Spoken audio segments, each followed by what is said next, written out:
নমস্কার। আজকে ৮০তম স্বাধীনতা দিবস। আমরা এই মুহূর্তে আছি দিল্লিতে, নিউ দিল্লিতে। কসবা ক্রমাগতর পক্ষ থেকে এখানে একটি নাট্য উৎসবে আমরা যোগদান করতে এসেছি। আজকে আমাদের আরও দুটো নাটক আছে অন্য দলে। আমাদের নাটক সবার লাস্টে, হারায় খুঁজি। তো ভালো লাগছে এটা ভেবে যে আজকে 15ই আগস্টের দিন, একটি বিশেষ দিনে, যেখানে 1947 সালে 15ই আগস্ট প্রথম স্বাধীনতার পতাকাটা উঠেছিল এই দিল্লিতে, লালকেল্লায়। আজকে সেখানে সেই 15ই আগস্টের দিনে আমরা নাটক করতে এসেছি। এটা আমাদের গ্রুপের কাছে খুব গর্বের বিষয়। আমার পাশে আছে আমাদের কসবা ক্রমাগত নাট্য সংস্থার পরিচালক শ্রী গৌতম ভট্টাচার্য। ওনার পরিচালনায় আজকে নাটক হারায় খুঁজি।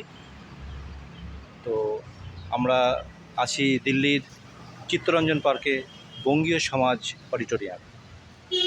আপনাদের দেখাবো অডিটোরিয়ামটা। এটা হচ্ছে আমাদের বঙ্গীয় সমাজ অডিটোরিয়াম। অডিটোরিয়ামটা ভেতরে, এটা হচ্ছে তার মেন গেট। আজকে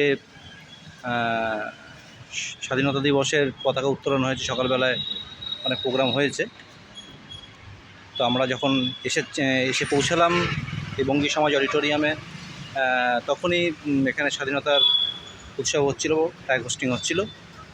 আপনাদের দেখাবো সেই চিত্র। ফ্ল্যাগ হোস্টিং ভারতের স্বাধীনতা দিবসের প্রাক্কালে নিউ দিল্লিতে আমরা কসবা ক্রমাগত নাট্য সংস্থা। আজকের মতন বিদায় নিলাম, আবার পরবর্তী চিত্র নিয়ে আসবো। ভালো থাকবেন, ধন্যবাদ।